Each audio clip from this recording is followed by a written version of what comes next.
بسم اللہ الرحمن الرحیم۔ اللہ کے نام سے شروع جو بڑا مہربان اور نہایت رحم کرنے والا ہے۔ پیارے دوستو، 600 پروں والا ایک فرشتہ جس نے 1.25 لاکھ پیغمبروں تک پیغام پہنچایا، تمام نبیوں کا معلم اور مددگار بننے والا فرشتہ جبرائیل۔ جبرائیل کی تاریخ کیا ہے؟ جبرائیل معراج کی رات سدرۃ المنتہا تک جا کر کیوں رک گئے تھے؟ دوستو، آج کی اس ویڈیو میں ہم آپ کو فرشتہ جبرائیل کے ان حقائق کو پیش کریں گے جو آج سے پہلے آپ نے کبھی نہیں سنے ہوں گے۔ دوستو، بحیثیت مسلمان فرشتوں پر ایمان رکھنا ہمارے ایمان کا حصہ ہے۔ ہر مسلمان یہ اقرار کرتا ہے کہ وہ ایمان لایا اللہ پر، اس کے فرشتوں پر، اس کی کتابوں پر، اس کے رسولوں پر اور قیامت کے دن مرنے اور دوبارہ زندہ ہونے پر۔ اسلام میں فرشتے آسمانوں پر رہنے والی ایک برگزیدہ اور بابرکت مخلوق ہے جو خطاؤں سے پاک اور معصوم ہیں۔ ان کی پیدائش انسانوں سے پہلے ہوئی تھی۔ اللہ تعالیٰ نے فرشتوں کی تخلیق نور سے کی ہے اور وہ اللہ تعالیٰ کی حمد و ثنا بیان کرتے ہیں اور اس کی طرف سے عائد مختلف ذمہ داریوں پر معمول ہے۔ اللہ تعالیٰ کا پیغام انسانوں تک پہنچانا انہی فرشتوں کے ذمہ ہے۔ دوستو، ان فرشتوں میں 4 مشہور فرشتے ہیں جن کے نام حضرت جبرائیل علیہ السلام، میکائیل علیہ السلام، اسرافیل علیہ السلام اور حضرت اسرائیل علیہ السلام ہیں۔ ان تمام فرشتوں میں حضرت جبرائیل علیہ السلام تمام فرشتوں کے سردار اور سب سے برتر ہے۔ روایتوں کے مطابق فرشتوں کے 12 قبائل ہیں اور ہر قبیلے میں فرشتوں کی تعداد زمین میں ذرات کے برابر ہے۔ عرش الہی کے 6 لاکھ پردے ہیں جن کے ارد گرد فرشتے ہمیشہ گھومتے رہتے ہیں اور ہر پردے کے گرد اس قدر فرشتے ہیں جتنے دریا میں پانی کے قطرے۔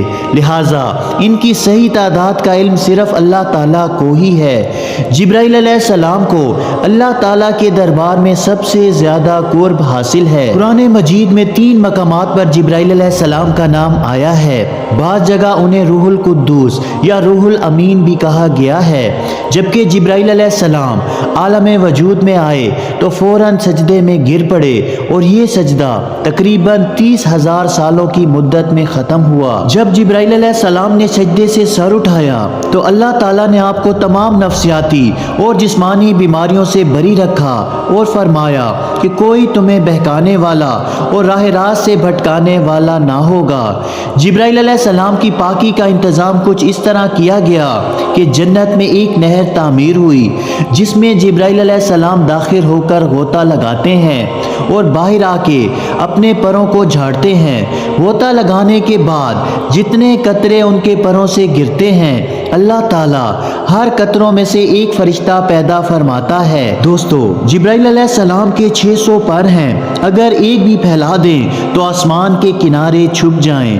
جب اللہ تعالیٰ نے حضرت آدم علیہ السلام کو پیدا کرنا چاہا تو حضرت جبرائیل علیہ السلام کو حکم دیا تھا کہ زمین پر جاؤ اور مٹی لے کر آؤ تاکہ اس سے آدم کی تخلیق کی جائے۔ لہٰذا جب حضرت آدم علیہ السلام کی تخلیق ہوئی تو اللہ تعالیٰ نے فرشتوں کو ان کے آگے سجدہ کرنے کا حکم دیا۔ اس وقت سب سے پہلے سجدہ کرنے والے حضرت جبرائیل علیہ السلام تھے، اس کے بعد حضرت میکائیل، پھر حضرت اسرافیل اور حضرت اسرائیل علیہ السلام نے سجدہ کیا۔ لہٰذا سب سے پہلے سجدہ کرنے کی وجہ سے بھی حضرت جبرائیل علیہ السلام کو اعلیٰ مقام حاصل ہوا۔ حضرت جبرائیل علیہ السلام کو پیغمبروں پر وحی نازل کرنے اور آزمائش میں ان کی مدد کرنے کے کام پر معمول فرمایا گیا۔ حضرت جبرائیل آدم علیہ السلام پر 12 مرتبہ نازل ہوئے، حضرت ادریس علیہ السلام پر 4 مرتبہ، جبکہ حضرت ابراہیم علیہ السلام پر 42 مرتبہ، حضرت موسیٰ علیہ السلام پر 400 مرتبہ اور حضرت عیسیٰ علیہ السلام پر 13 مرتبہ اور آخری نبی حضرت محمد صلی اللہ علیہ وآلہ وسلم پر 24,000 مرتبہ نازل ہوئے۔ انبیاء کرام کی سیرت میں حضرت جبرائیل علیہ السلام کا ایک اہم کردار رہا ہے۔ جب حضرت نوح علیہ السلام نے عظیم طوفان سے پہلے کشتی بنانے کا ارادہ کیا تو حضرت جبرائیل علیہ السلام تھے جنہوں نے آپ کو کشتی بنانا سکھایا، اور پھر جب حضرت ابراہیم علیہ السلام کو نمرود نے آگ میں ڈالا تو اس وقت حضرت جبرائیل علیہ السلام نے اللہ تعالیٰ کے حکم سے آگ کو گلزار بنا دیا۔ جب یوسف علیہ السلام کو ان کے بھائیوں نے کنویں میں پھینک دیا تو حضرت جبرائیل علیہ السلام تیز رفتاری سے کنویں کے اندر گئے اور حضرت یوسف علیہ السلام کو اپنے پروں پر تھام لیا اور انہیں کنویں میں حوصلہ دیا۔ جب حضرت جبرائیل علیہ السلام حضرت لوط علیہ السلام کے ہاں مہمان بن کر ٹھہرے اور قوم لوط نے ان کے گھر کا گھیراؤ کر لیا تو حضرت جبرائیل علیہ السلام نے ان لوگوں کے منہ پر اپنا پر کچھ یوں مارا کہ وہ سارے لوگ اندھے ہو گئے۔ اس کے بعد قوم لوط کے علاقے کو اپنے پروں پر اٹھا لیا جو 5 شہروں پر محیط تھا اور انہیں زمین پر پٹخ دیا۔ جب زکریا علیہ السلام نے اللہ تعالیٰ سے اولاد کی دعا مانگی تو حضرت جبرائیل علیہ السلام ایک نوجوان کی شکل میں ان کے پاس آئے اور انہیں نیک اور صالح اولاد کی خوشخبری دی۔ حضرت عیسیٰ علیہ السلام کی پیدائش بھی اللہ تعالیٰ کے حکم سے جبرائیل علیہ السلام کے کلمہ کن سے ہوئی۔ تمام نبیوں کے پاس حضرت جبرائیل علیہ السلام انسانی شکل میں آئے تھے، لیکن ہمارے آخری نبی حضرت محمد صلی اللہ علیہ وآلہ وسلم نے حضرت جبرائیل علیہ السلام کو ان کی اصلی حالت میں دیکھا اور آپ صلی اللہ علیہ وآلہ وسلم کے پاس پہلی وحی لے کر اس وقت نازل ہوئے جب آپ صلی اللہ علیہ وآلہ وسلم غار ہرا میں عبادت میں مشغول تھے۔ جبرائیل امین نبی کریم صلی اللہ علیہ وآلہ وسلم کے پاس ایک خوبصورت نوجوان ریا قلبی کی شکل میں آپ کے پاس آتے تھے اور اللہ تعالیٰ کا پیغام سناتے تھے جو ہمیشہ نبی کریم صلی اللہ علیہ وآلہ وسلم کے حامی اور مددگار بنے۔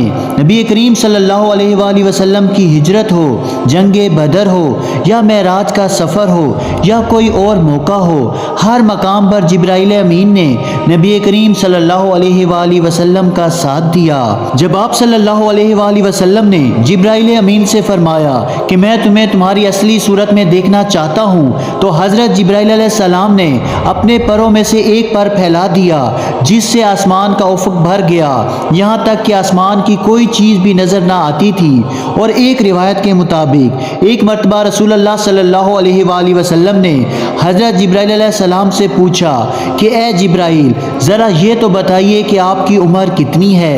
تو حضرت جبرائیل علیہ السلام نے جواب دیا کہ یا رسول اللہ مجھے اپنی عمر کا صحیح علم تو نہیں، لیکن اتنا یاد ہے کہ ساری کائنات کے پیدا ہونے سے پہلے اللہ تعالیٰ کے حجابات میں سے چوتھے پردے میں ایک ستارہ چمکا کرتا تھا اور وہ ستارہ 70,000 سال کے بعد ایک مرتبہ چمکتا تھا، اور میں نے اپنی زندگی میں وہ ستارہ 72,000 مرتبہ دیکھا ہے۔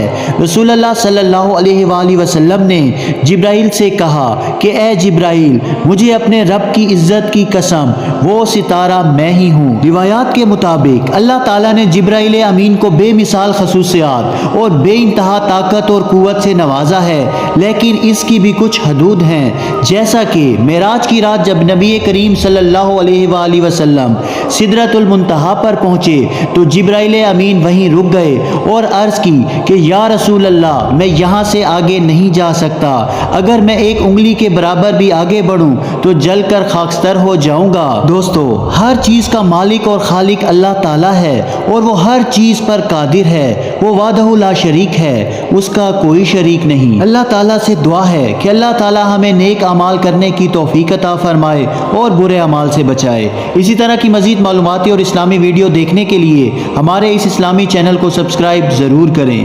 جزاک اللہ۔